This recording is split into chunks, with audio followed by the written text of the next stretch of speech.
ഒരിക്കൽ നബി സല്ലല്ലാഹു അലൈഹി വസല്ലം തങ്ങളുടെ ഒരു ശീലാണ്, തങ്ങൾ ആരുടെയും ഉപകാരം പറ്റിൽ വെക്കാൻ സമ്മതിച്ചിരുന്നില്ല. നബി തങ്ങളുടെ ധന്യതയുടെ ഒരു ഭാഗമാണത്. ആരെങ്കിലും ഉപകാരം ചെയ്താൽ അടുത്ത സന്ദർഭത്തിൽ എന്തെങ്കിലും പ്രത്യുപകാരം ചെയ്യാൻ തങ്ങൾ ശ്രദ്ധിച്ചിരുന്നു. കാരണം ഉപകാരം ചെയ്യുന്ന പല ആളുകളും പ്രത്യുപകാരം പ്രതീക്ഷിക്കുന്നവരോ അല്ലെങ്കിൽ എന്തെങ്കിലുമൊക്കെ പ്രതീക്ഷിക്കുന്നവരോ, അത് ലഭിച്ചില്ലെങ്കിൽ എപ്പോഴെങ്കിലും അത് എടുത്തു പറഞ്ഞ് ഒന്ന് ഉപദ്രവിക്കുന്നവരോ ആയിരിക്കാം.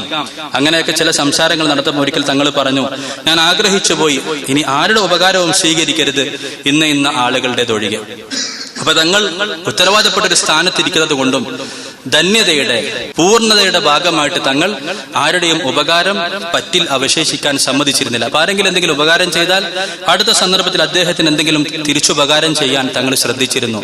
നബി സല്ലല്ലാഹു അലൈഹി വസല്ലം ഒരിക്കൽ അതിനെക്കുറിച്ച് പറഞ്ഞു, എനിക്ക് ആരെങ്കിലും എന്തെങ്കിലും ഉപകാരം ചെയ്താൽ അടുത്ത സന്ദർഭത്തിൽ അതിന് പ്രത്യുപകാരം ചെയ്യാൻ ഞാൻ ശ്രമിക്കാറുണ്ട്. പക്ഷേ അബൂബക്കർ എനിക്ക് ചെയ്ത ഉപകാരങ്ങൾക്ക് പ്രത്യുപകാരം ചെയ്യാൻ എനിക്ക് സാധിക്കുകയില്ല.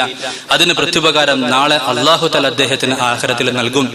അബൂബക്കറിന്റെ സമ്പത്ത് എനിക്ക് ഉപകാരപ്പെട്ടതുപോലെ ആരുടെ സമ്പത്തും എനിക്ക് ഉപകാരപ്പെട്ടിട്ടില്ല. അദ്ദേഹത്തിന്റെ സമ്പത്ത് നിബിധങ്ങൾക്ക് സ്വന്തം സമ്പത്ത് പോലെ ചെലവഴിക്കാമായിരുന്നു. അദ്ദേഹത്തിന്റെ ദീനിനു വേണ്ടിയുള്ള അർപ്പണത്തിന്റെയും ദാനശീലത്തിന്റെയും ഭാഗമായിട്ട് നമുക്ക് ഈ സംഭവങ്ങളെ മനസ്സിലാക്കാം.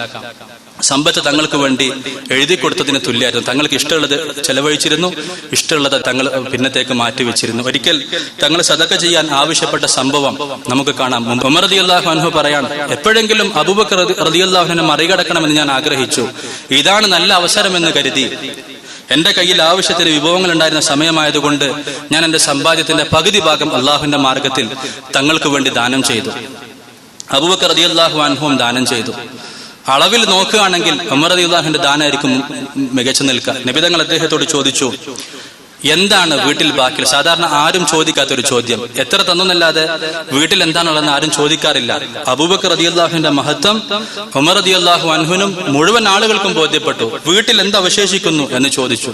ആ സമയത്ത് അദ്ദേഹം നൽകിയ മറുപടി, അബ്ഖൈതു ലഹും അല്ലാഹ വ റസൂല, എന്റെ വീട്ടുകാർക്ക് ഞാൻ വെച്ചിട്ടുള്ളത് അള്ളാഹുവിനെയും അവന്റെ റസൂലിനെയും മാത്രമാണ്. വീട്ടിൽ ഒരു സംഗതിയില്ല, മുഴുവൻ സമ്പത്തും, അത് വളരെ കുറച്ചായിരിക്കാം കാഴ്ചയിൽ, പക്ഷെ അദ്ദേഹത്തിന് ആ സമയത്തുണ്ടായിരുന്ന മുഴുവൻ സമ്പത്തും അള്ളാഹുവിന്റെ മാർഗത്തിൽ തങ്ങളുടെ ആവശ്യങ്ങൾക്കായിട്ട് അദ്ദേഹം ദാനം ചെയ്തു. ഇസ്ലാമിന്റെ മുസ്ലിമീങ്ങളുടെ ആവശ്യങ്ങൾക്ക് വേണ്ടി നബി സല്ലല്ലാഹു അലൈഹി വസല്ലം എത്രയോ സമയങ്ങളിൽ അദ്ദേഹം ചെയ്ത ഉപകാരങ്ങൾ എടുത്തു പറഞ്ഞു. ഈ ദാനധർമ്മം അതുപോലെ തന്നെ ഇത് അദ്ദേഹത്തിന്റെ ജീവിതത്തിൽ ഇന്ന് പകർത്തേണ്ട ഏറ്റവും വലിയൊരു ഗുണമാണ്.